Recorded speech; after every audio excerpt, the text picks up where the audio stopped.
मंडळी, मागच्या एका व्हिडिओमध्ये आपण शाहूपुरी बद्दल माहिती जाणून घेतली होती। आता आजच्या व्हिडिओमध्ये अशाच एका वसाहतीबद्दल माहिती जाणून घेऊया।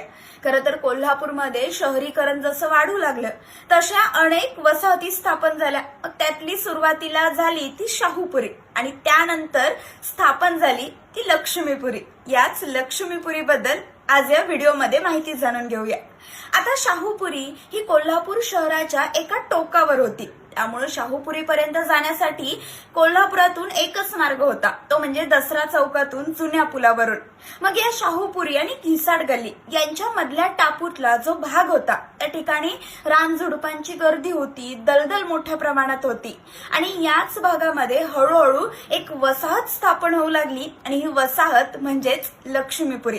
आता दलदलीच्या भागात तर इमारतीचा पाया मजबूत होत नाही, पण तरी सुद्धा छप्पर टाकून किंवा कौलारू घरं बांधून इथं लोक येऊन राहू लागले। या परिसरामध्ये उद्योग व्यापार वाढीस लागावा याच्यासाठी या भागातल्या जागा या कमी किमतीत विकल्या जाऊ लागल्या आणि मग हळूहळू हा भाग विकसित होऊ लागला।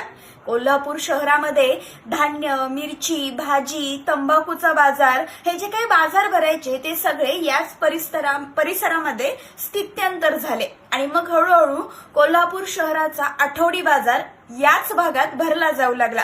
आजही कोल्हापूर शहरातला आठवडी बाजार लक्ष्मीपुरीमध्ये भरताना आपल्याला पाहायला मिळतो।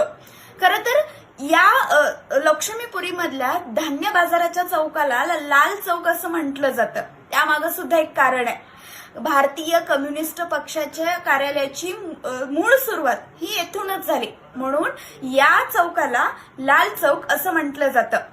या लक्ष्मीपुरीमध्ये भरला जाणारा जुन्या कपड्यांचा बाजार, खरं तर या बाजारामुळे कितीतरी गोरगरीब लोकांच्या कपड्यांची गरज भागवली गेली, त्यामुळे हा लक्ष्मीपुरी सगळ्यांसाठीच एक महत्वाचा असा भाग आहे। आता या परिसराला लक्ष्मीपुरी असं नाव पडण्यामागे सुद्धा एक कारण आहे, म्हणजे लोकराजा राजर्षी छत्रपती शाहू महाराज यांच्या पत्नी लक्ष्मी राणी उर्फ राणी साहेब यांच्या नावानं 3 एप्रिल 1921 रोजी या परिसराचं नामकरण झालं, म्हणून या परिसराला लक्ष्मीपुरी असं म्हटलं जातं। असा हा कोल्हापुरातल्या लक्ष्मीपुरीचा परिसर, लक्ष्मीचं खरोखरीच वास्तव्य असलेला हा परिसर, अर्थातच लक्ष्मीपुरी।